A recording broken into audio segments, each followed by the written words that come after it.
Welcome to the Essential Skills for Humaning podcast, where we explore the fundamental abilities and insights that make us better humans. Here's your host, Christina Eanes.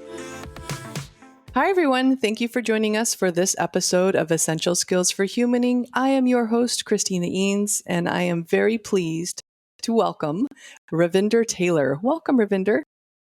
Hi, Christina. Thank you so much for having me on. Appreciate it. Thank you. Yeah, no, I read your book and I had to have you on because more people need to know about this. But before we jump into that, can you share a little bit about your background with our listeners?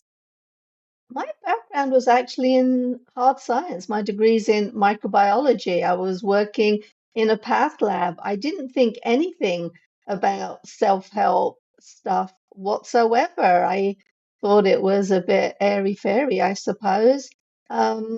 But then one day there was a lecturer that was invited by the hospital I was working at to give a presentation on hypnosis and hypnotherapy. And I'd always thought that was, again, something that was done for entertainment, to get a few laughs, make people look silly. But some of the stories he shared, I could see directly that this was something real. And I also learned that our past experiences, things that we may have forgotten about totally, can have a real impact on our lives today. They can hold us back, they can sabotage us, they can heal us, they can help us. It goes in both directions, but our past experiences having that much influence over our current lives, I found that interesting, and I wanted to learn more about it and learn how to use that to help us go forward and create better lives for ourselves. Nice. And so then it sounds like you switched over to neuroscience. Unofficially. Yeah. After this presentation, I underwent hypnotherapy myself. I then did a 3-year course in hypnosis and psychotherapy. That was where I met my husband, Eldon Taylor, and he's one of the world's experts in pre-conscious learning. So I got into the field of subliminal. So everything I've done is unofficial. I didn't want to go back to school because when you do that, you have to study areas that I'm not interested in. Absolutely. I wanted just to focus on the stuff that I found really useful, really helpful. So everything I've been doing, as I said, has been unofficial, but I've had my head buried in books for 30 years, books Yeah. and research articles and stuff like that. Awesome. Which I love has led to the publishing of Mind Training, the Science of Self-Empowerment. We'll talk more about the book a little bit later, but I'd love to dive into the concepts. So could we maybe start with sharing just a little bit of the power of the mind? How powerful is our mind? It's amazing. Mm-hmm. It is amazing. Again, as I said, it works in both directions. So your mind can heal you, it can hurt you, it can help you create success, it can sabotage you. It can help you build relationships, and it can help those relationships fall apart. It's all right there. I think the best evidence for the power of the mind comes from the placebo effect. Mm-hmm. Everyone's familiar with that. Everyone dismisses it as though it's something that's insignificant. See, I like exploring alternative treatments and various modalities. But my sons, who are very much, they're young. They're in their 20s and 30s, but they're young. But they're very much science based. So when I offer some of these alternatives, they will poo-poo them off as, oh, that's just placebo. But the placebo effect is incredible, and how it comes into play is really fascinating. When I was looking at the placebo effect, I found that the global response to placebo particularly fascinating. What I found was that the research shows that for hypertension, the placebo response in Germany is particularly low. Mm-hmm. But when it comes to gastric ulcers, the placebo response in Brazil is really low. It's higher in Europe and it's highest in Germany. So what is our enculturation process. What information are we taking on board that is from our everyday experiences that can cause this kind of effect? So it's twofold. The fact that the placebo effect works, they did some research looking at asthmatics. And when they gave them a bronchodilator, which will help them breathe more easily, but told them it was a bronchoconstrictor, they had an increase in people having problems breathing, Wow. and vice versa as well. So it brings in, the effect of the authority figure, the effect of science and what people think. Um, but it can have such a huge response to it, such a huge effect. So the power of the mind is amazing. Quite how far it goes, we don't know. What I can tell you categorically is most people don't begin to tap into it. Yeah. And And so amazing. that's it. It's the first steps that I want to look at. It's like, how can we use this information? How can we increase our success in whatever areas that we're looking at? If you could just increase your success, say in relationships, in your career, in your parenting, in whatever area that it matters to you, but if you could just increase success by 10, 20, 30%, how amazing would that be? It's not about, becoming perfect. It's just about having these improvements across the board. Yeah. I love it. Yeah, it is hugely powerful. And our thoughts essentially are, I mean, is the foundation of how we experience reality. Right. And I just, actually, I was just talking in a class yesterday about this, about people getting nervous and speaking up in tense situations. Their thoughts about that situation are what create their success or lack of success in that area. It's just amazing how much impact this has. So it sounds like the next thing we need to go into is how can we better understand our mind? You have to start by learning how it works, how it takes in information. A huge element of this is our negativity bias. And, there are evolutionary reasons why we have a bias towards the negative. If you're not paying attention to that rustle in the grass, well, maybe that snake's going to slither out and bite you and kill you. So Yeah. it is important to have that. But today, humans are herd animals. We need society in order to function. For most of us, if we can't be special, we want so desperately just to be normal.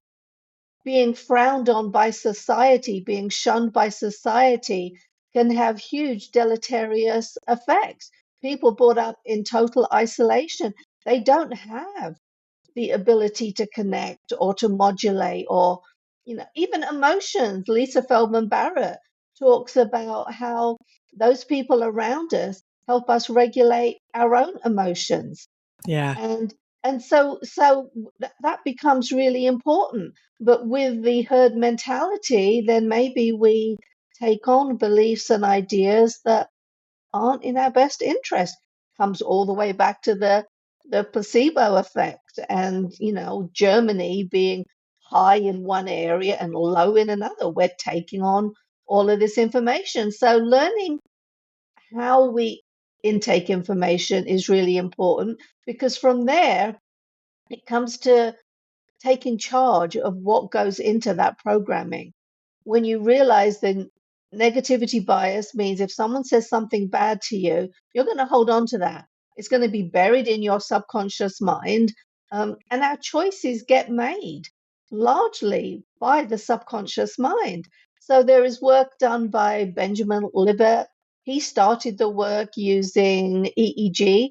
And what he was looking at was the activity in the subconscious mind prior to making a choice. So the choices are really simple. It can be like press a button with my right hand or my left hand.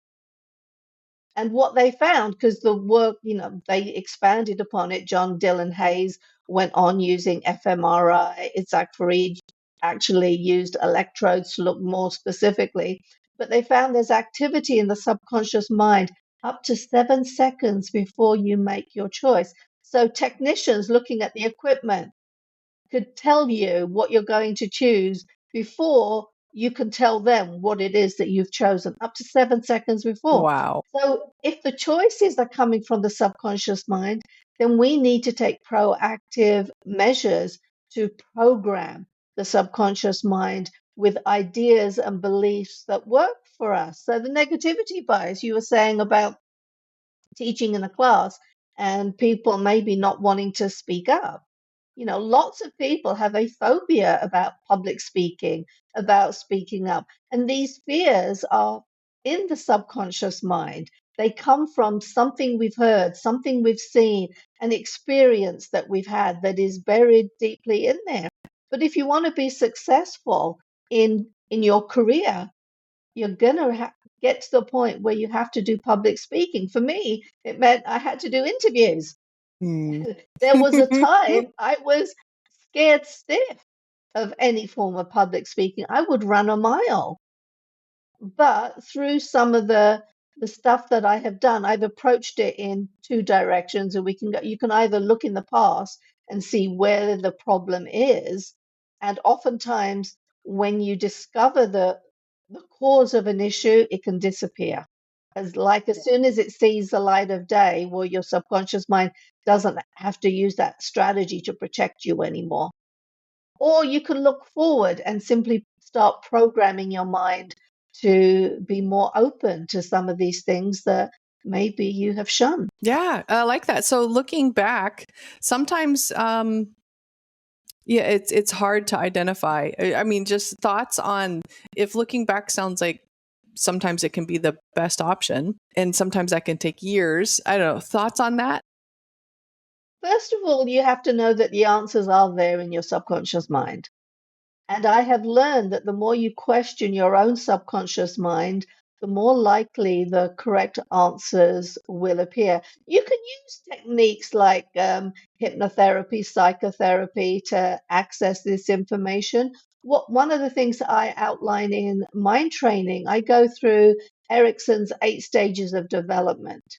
And this was how I discovered my own fear of public speaking, and also why as a young adult, I was very insecure, very had feelings of inadequacy. But when you look at Erickson's 8 stages of development, you get an idea of what you're supposed to learn at each of these stages. And when you stop and think about it, when you look at the environment you were in at that point, one of the research studies that I found interesting was when they looked at infants, and they discovered that based on the degree of bonding these infants had, so this is from birth to 1.5 years of age, based on the degree of bonding with their primary caregiver, so their parents or, whoever it is that's taking care of them, based on that degree of bonding, they could predict how many friends they would have in high school and what their early relationships would look like. Wow. So the past does have this huge influence. And when you look at these different stages, you have the ability to maybe isolate where some of your problems are. And then the more you question the subconscious mind yourself, the more the answers will appear. Now, not all of the answers, it's a bit like free thinking. You have to allow these ideas just to flow. And lots of the thoughts that come to mind are going to be garbage. They're coming from other places and you don't quite understand. But when the right answer does appear, you tend to just know it. Yeah. It just feels right. And then you can explore those circumstances that were happening at that time. Oftentimes we are being governed by information that doesn't hold for us anymore. So for example, say that you're trying to diet and you want to give up sweets. But when you look back at the past, you see when you were young, if you were upset, your mom always offered you a treat to make you feel better. Or on the other hand, if you did something well, if you got a good grade at school, your parents took you out to get ice cream. And so as an adult, you have this desire to go on a diet, to lose weight. But if you've had a stressful day or you've had a particularly good day, you find yourself reaching for the desserts. Once you see that, it's a lot easier to resist it. Yeah. It's a lot easier to overcome it when you see it. But as I said, your subconscious mind is using old information to govern your life today. And a great deal of that information is simply out of date, doesn't hold anymore. Yeah. I love that. Well, I also love in the book you go into, which I didn't think about, we kind of talked about before we started recording. Are they called neurochemicals? Like Yep, dopamine, serotonin? yep. Yeah. How much they impact us and how important it is to know about them. Like one of the things you'd mentioned was dopamine. Maybe that could be in relation to issues with procrastination. Can you say just a little bit more about the neurochemicals? Dopamine is the brain chemical that helps you persist at a task. Hmm. And you will get a reward when you're successful, but it is primarily designed to help you persist at the task in order to get that reward. What happens if you think there isn't any point trying this because I always fail, and then you fail? Well, your prediction is correct. So Mm, you get a dopamine hit that says, see, I was right, I always fail. Is that really what you want to do? So you can become addicted to failure. I will use dopamine very proactively. So I like to create lists of jobs and I will break them down into smaller elements so that I can tick them off yeah. as I go along. And that helps to keep me on task. But the other happy brain chemicals, the endorphin, the serotonin, the oxytocin, what you also find, especially with the endorphin, is a great example there, is it's a two-way street. So you think, I'm feeling happy, so, and that's why I'm smiling. But if you smile, even if it's a fake smile, your brain will produce endorphin. I thought that was amazing when I first came across it. I Yeah. didn't believe it. This idea that you can put a pencil between your teeth and your brain will automatically produce some endorphin. But I looked into it and it's absolutely true. So, with these happy brain chemicals, sometimes, Christina, we can all get out of bed the wrong side. Sometimes we are just in grumpy moods, and that's just how it is. But you don't have to let that govern you. So if I get up and, maybe my dreams were disturbing, maybe I've got something else on my mind, maybe I'm just feeling a little under the weather for some reason, so I'm not feeling good.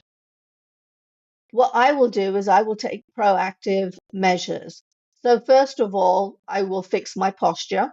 You often, if you're feeling down and depressed, then your back is normally hunched, your shoulders are down, you've got that sad look on your face. I will change all of that. I put my shoulders back. I do some diaphragmatic breathing.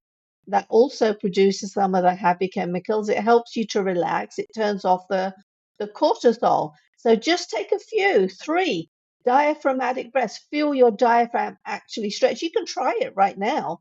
If you take a breath and focus on your diaphragm, feel it stretch, you will feel that relaxation response just kick in automatically. So I will do that. I try to get outdoors first thing in the morning because if you can get some sunshine, then that's going to produce the serotonin.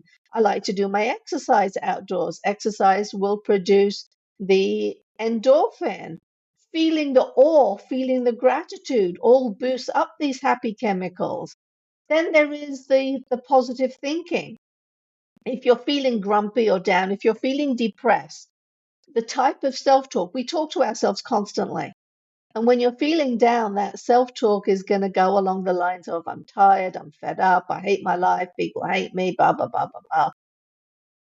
Just imagine if you could replace that self talk automatically with self talk that says, I like my life, I enjoy my life, I'm happy, I'm calm, I'm relaxed. Just think about it.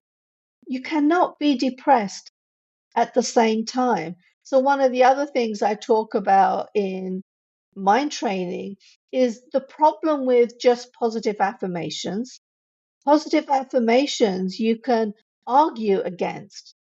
So you have an affirmation like, I am good. This is a great example for me because as soon as I say I am good, I'm immediately saying, what does good mean? Good by what standards? Even if society thinks something is good, it doesn't mean that it is. You only have to think about Black slavery. That was normal. That was fine. Society at large believed that. It's awful. Yeah. So today, I will stop and think, what am I missing today? You think about gay relationships. When I was brought up, that was hugely taboo. It was so taboo, even in elementary school, the kids would be making jokes about it. It was Mm. that common. Is that what we want? So, what are we missing today? Back to the enculturation and the placebo response and the information that we take in. To me, an affirmation like I am good has me going down this whole rabbit hole. What does good mean? I'm not good. I was short with my husband. How can I be better? How can I do good better? That's one affirmation. You argue back against positive affirmations. So, one of the things that I talk about is the use of subliminal self help programs. Now, that's an area that is rife with misinformation, and I do lay that out. I mean, think about it, Christina. There is a common view out there that subliminal information doesn't work, it's dangerous, and it's being used. Well, if it doesn't work, why would anyone use it? If it Yeah. doesn't work, how can it be dangerous? What we have found is the more, and my husband, Eldon Taylor, was actually involved in trying to get legislation passed in Utah to have it so that you have to have informed consent before Mm. subliminal affirmations can be used on you. Who do you think came out to lobby against it, to argue it back? The advertisers. He Uh-huh. was in Utah, and you've got representatives from the big advertising companies from New York coming out to stop this. So the politicians are using it, the advertisers use it, the media uses it. Why don't we use it in a positive way? Yeah. You have to be very careful about the programs that you use. There are different companies, lots of different technologies. Technology that we have is the inner talk technology. It's been researched by numerous independent universities and institutions and been demonstrated effective at priming your self talk. That is all it does. But it bypasses that argumentative mind that says, what is good? I'm not happy. Uh-huh. Who am I trying to kid? I suck at this. You see? I love it. Well, this is actually the perfect lead in to share more about how to get the book and more about other products and or services that you offer. The book, Mind Training, The Science of Self-Empowerment, you can buy that at any bookstores, Amazon, Barnes and Noble. If your local bookstore doesn't have it in stock, they can order it real easily. You can learn more about me by going to my website. That is simply ravindertaylor.com. You can also find me on Instagram, Facebook, LinkedIn, all of these places. I love interacting with people. I have learned so much from talking to other people, and I've actually discovered lots of these tools and techniques by talking to people and discovering the areas that they are stuck in. So it's like, okay, how can we find a way around this? So I love talking to people. So yeah, definitely connect with me. The inner talk subliminal programs I was talking about, you can find the link on my website, or you can go out to innertalk.com. You can learn more about the technology itself. Click on the link there that takes you to the store, and we have about 500 different titles to improve all of these different areas of your life. Whatever it is, when it's not about telling you the kind of person that you want to be, it's about providing you the tools so that you can actualize the person that you choose to be. I like it.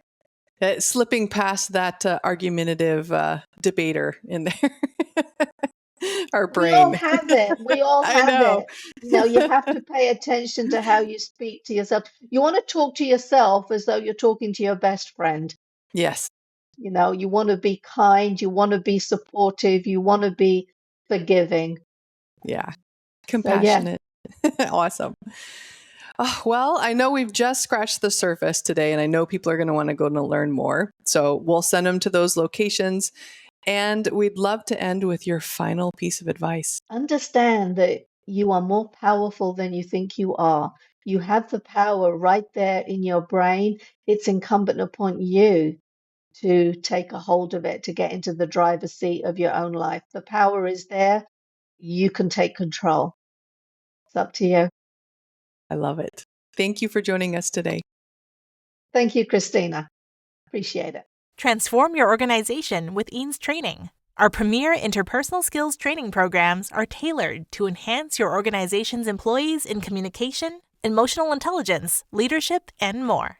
We have a catalog of expert-led courses designed to meet the dynamic needs of today's workforce. With highly engaging in-person, hybrid, and remote sessions, we can help elevate your organization's performance and success. Learn more at eanestraining.com. Thank you for tuning in to the Essential Skills for Humaning podcast. We hope you've gained valuable insights to enhance your journey as a human being.